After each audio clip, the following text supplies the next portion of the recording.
کرنا بڑا چاہیے۔ پیارا موضوع آپ نے پرندوں کے حوالے سے چھیڑ دیا ہے۔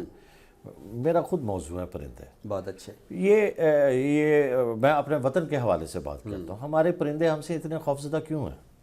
ہمارے پرندے خوفزدہ ہیں ہم سے۔ دیکھیے ہماری ساری دلچسپی جب بندوقوں میں ہوگی تو پرندے خوفزدہ نہیں ہوں گے؟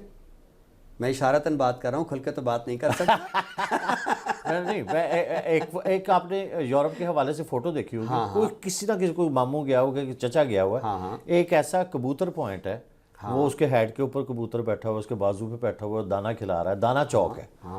تو پاکستانی پرندے جو ہم دانا بھی لے کے کھڑے ہوتے ہیں ہمارے پاس نہیں آتے، وہ خوف زدہ ہیں، سچی بات ہے۔ یہ دیکھیں جو چاہتا ہے محبت فروغ پا جائے تو اپنے ہاتھ سے دانا کھلا پرندوں۔ واہ واہ واہ واہ واہ۔ تو دیکھیں ہم یہ نہ سمجھیں کہ یہ جیسے ہم کہتے ہیں نا دیواروں کے کان ہوتے ہیں، دیواروں کی آنکھیں بھی ہوتی ہیں، دیواروں کے حواس بھی ہوتے ہیں۔ آپ دیکھیے کہ جب ہم خود ڈرے ہوتے ہیں ہمیں در و دیوار میں بھی یہ کیفیت نظر آتی ہے۔ واہ واہ واہ واہ واہ واہ واہ۔ تو ہم اپنے ماحول میں جب تک کہ وہ تہذیبی آثار دوبارہ نہیں لاتے، ہم اپنے آرٹسٹوں کو دیکھیے، مجھے بہت دکھ ہوتا ہے کہ 1980 کے بعد ایک باقاعدہ رجحان آیا ہمارے آرٹسٹوں کی سرحد پار ہجرت کا۔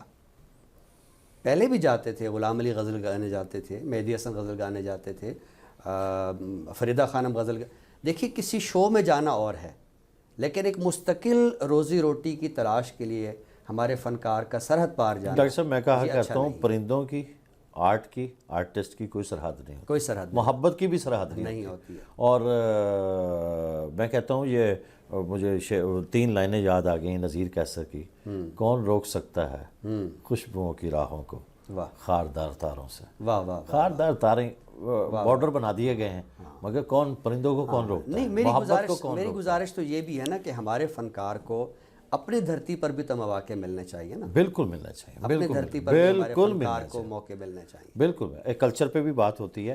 ہمیں آپ جو آپ نے بیس بنانی تھی اورینٹل کالج، آپ نے ایم اے اردو کیا، تھیسس کیا آپ نے، جو تعلقات بناتا ہے، کیونکہ ہر بندے نے ایک سوچا ہوتا ہے میں ایم اے اردو کر کے پروفیسر بنوں گا، شاعر تو بن ہی جاتا ہے پہلے، تو آپ سفر کرتے ہیں پھر پشاور کا، آپ آتے ہیں ایجوکیشن کی طرف۔ کون کون سے اداروں میں آپ نے کام کیا؟ دیکھیے جیسے ہمارے ہاں عموماً یہ ہوتا ہے کہ 2-3 سال کچھ چھوٹے موٹے اداروں میں، اسکول میں، کہیں کالج میں، تو یہ تجربہ میری زندگی میں بھی رہا۔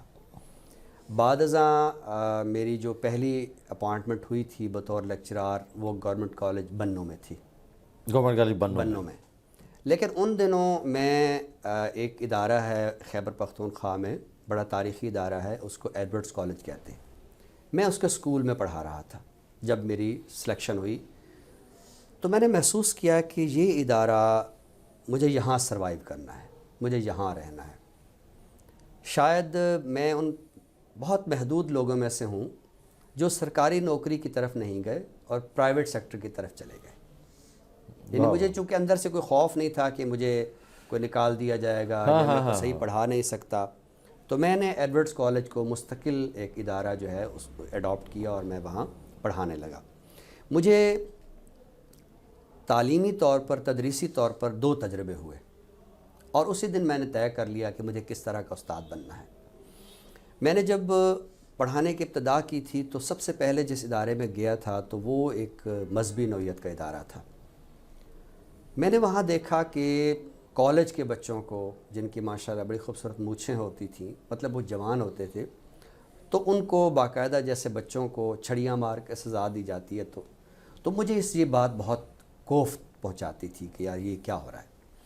بعد میں جب میں ایڈورڈز کالج میں اسکول میں گیا تو میں نے دیکھا کہ وہاں 8ویں کے بچے، 9ویں کے بچے، چھوٹے چھوٹے بچے، وہ اپنے پرنسپل کے ساتھ بڑے فرینکلی بیٹھے ہیں، پرنسپل کا آفس کھلا ہوا ہے اور کوئی رکاوٹ نہیں ہے، اور وہ پرنسپل کے سامنے بیٹھے ہوئے ہیں، ان کو رائے دے رہے ہیں، کہتے ہیں no no Mister Fletcher my opinion is this, no no no no my point of view is this. یعنی کہ فرینڈلی ماحول دیکھا آپ نے؟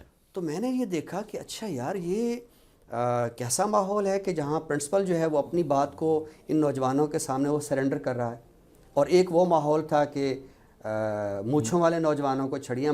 اس دن میں نے طے کر لیا کہ مجھے یہ آزاد ماحول اس طرح کے ماحول میں جس میں گفتگو کھلے انداز سے کی جا سکے۔ مجھ پر بہت زیادہ کرٹیسائز بھی ہوتا ہے کہ طارق ہاشمی صاحب طالب علموں کے ساتھ بہت زیادہ فرینک ہو جاتے ہیں، ان کے ساتھ کلاس کے علاوہ کینٹین پر چائے بھی پی رہے ہوتے ہیں۔ میں کہتا ہوں دیکھیں، استاد کو ایک ماشکی کا کردار ادا کرنا، ایک پانی پلانے والے کا کردار، واہ واہ اسے واہ یہ سمجھ لینا چاہیے کہ میرا طالب علم پیاسا ہے، مجھے اس کو پانی پلانا ہے۔ واہ تو جس کو آپ پانی پلا رہے ہیں اس پر آپ روب جھاڑیں گے تو اس کی پیاس اور بڑھے گی، واہ واہ واہ۔ اس کو وہ پانی بھی ہضم نہیں ہوگا۔ ڈاکٹر صاحب یہ تو ایک کیا کہتے ہیں معاش کا سلسلہ جاری تھا یہاں، تو ادب کے سلسلے یہاں کیا انداز اپناتے ہیں پشاور میں آ کے؟ پشاور میں یہاں ریڈیو پاکستان پشاور بھی ہے، یہاں آپ شاعری بھی کر رہے ہیں، ظاہر ہے دوست احباب ایک حلقہ تو بنا ہوگا۔ ہاں، اس میں یہ تھا کہ جب میں پشاور گیا تو یہ بات ہے 1995 کی۔ اس وقت جو پشاور کی ایک ادبی کہکشاں تھی وہ ساری کی ساری موجود تھی، یعنی اس میں خاطر غزنوی موجود تھے، اس میں پروفیسر طه خان موجود تھے، اس میں محسن احسان موجود تھے، اس میں یوسف رجا چشتی موجود تھے، اور نئی نسل میں ایک بہت معتبر نام غلام محمد قاصر یہ موجود تھے۔ تو ایک بہت ہی زرخیز اور بہت شاندار قسم کا ماحول جو ہے وہ پشاور میں موجود، یہ روز کی ملاقاتوں میں آ گیا، ہر روز کی ملاقاتوں میں آ گیا۔ لیکن وقت کے ساتھ ساتھ یہ بزرگ جو ہے وہ اٹھتے گئے، اور غلام محمد قاصر تو بہت ہی پہلے اللہ نے انہیں سنبھال لیا۔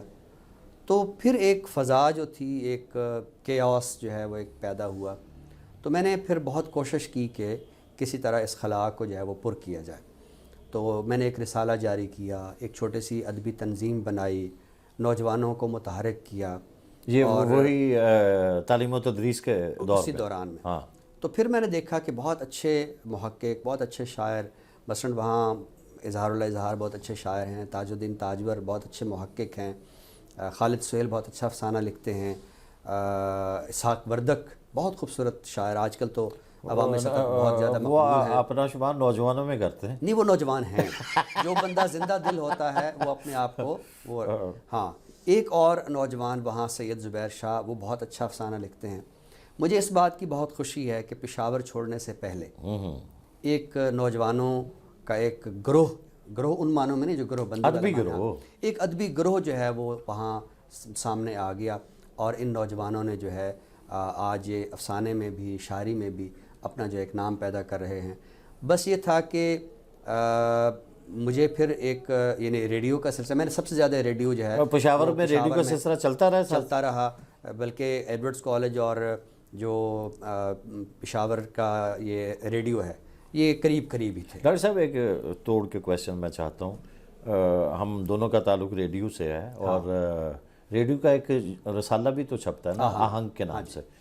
تو جب ہم ریڈیو میں کام کر رہے ہوتے ہیں تو اس میں ایک تخلیقات ہماری بھی چھپتی رہتی ہیں، کچھ ایسی تخلیقات ہوتی ہیں کہ فرمائشی ہوتی ہیں ریڈیو کے لیے، تو وہ بھی ادب کا حصہ ہے۔ کیا آپ سمجھتے ہیں کہ آپ نے اس دور میں کوئی ایسی نگارشات، ایسا ادب، ایسی تنقیدی مضمون شاعری کے اوپر جو ہیں وہ آپ نے؟ ہاں، میں نے نہیں، ان دنوں میری کوئی تنقیدی وہ تو اس طرح زیادہ تواتر سے شائع نہیں ہوئی، لیکن جو چیزیں شائع ہوئیں میں نے دیکھا کہ ان کو نوٹس کیا گیا، یعنی آہنگ میں جو آہنگ میں غزلیں نظمیں بھی شائع ہوئیں، لیکن جو بھی یعنی ادبی اس میں پروگرام میں نے مضامین پڑھے، وہ چاہے پاکستان میں ادبی رسائل کے حوالے سے میرا ایک مضمون آہنگ کا حصہ بنا تھا، ایک میں نے راشد پہ ایک مضمون لکھا تھا، ایک مضمون میں نے جوش پہ لکھا تھا، تو یہ سارے کے سارے جو ہے وہ آہنگ کا حصہ میرا دل کبھی کبھی کرتا ہے کہ آہنگ کے تمام جرائد کو اکٹھا کیا جائے، ان کے جو معتبر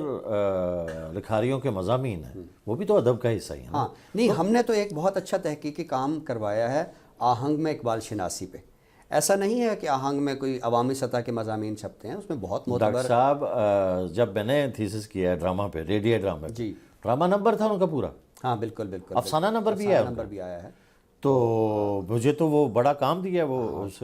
دیکھیے، ریڈیو جو ہے وہ ایسا میڈیا ہے کہ یہ آج کل کے جدید میڈیا میں جیسے ہر نوجوان اپنے موقع سب کو ملنا چاہیے، لیکن ریڈیو میں ایک یہ تھا کہ چنیدہ لوگ آتے تھے، چنیدہ لوگ، جتنے بڑے ادیب، جتنے بڑے ڈرامہ آرٹسٹ یا جتنے بڑے لوگ ریڈیو سے وابستہ رہے ہیں وہ شاید ٹیلی ویژن سے وابستہ بھی نہیں رہے۔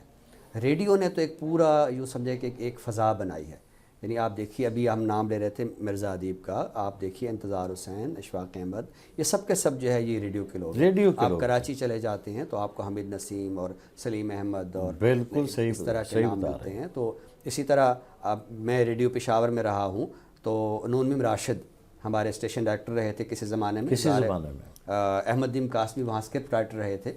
تو یعنی ریڈیو سے وابستہ جو لوگ رہے ہیں ان کا ادب میں بھی ایک اعتبار کے ساتھ جو ہے نام لیا جاتا ہے۔ ڈاکٹر صاحب آپ 2008 تک ایڈورڈ کالج سے وابستہ رہے، 2007 کے اینڈ تک؟ ہاں نہیں، 2008 تک۔ 2008 میں نے ریسیو کیا آپ کو فیصل آباد۔ آپ نے مجھے ریسیو کیا، بالکل۔ بلکہ آپ جوائننگ دے آئے تھے، 1 اگست 2008 کا دن تھا۔ آپ ہمارے ساتھ ہی تھے۔ ہاں، میں مقصود وفا تھا اور آپ تھے۔ آپ دونوں مجھے رات کو واپس اڈے پہ چھوڑنے آئے تھے، اور میں پہلے اور آپ نے خوشخبری سنائی کہ میں نے جی سی یونیورسٹی فیصل آباد میں بطور، بس اس دن سے میں لال پوری ہو گیا ہوں۔ لال پوری ہو، اور کیسا لگا کہ لال پور نے آپ کو باقاعدہ آن کیا ہے؟ آپ کی ہمیشہ ہر چیز کو آپ اپنے آپ کو ڈس آن کرتے رہیں، اس شہر نے آپ کو آن کیا؟ میں نے بھی اس شہر کو آن کیا۔ میں سمجھتا ہوں یہ شہر جو ہے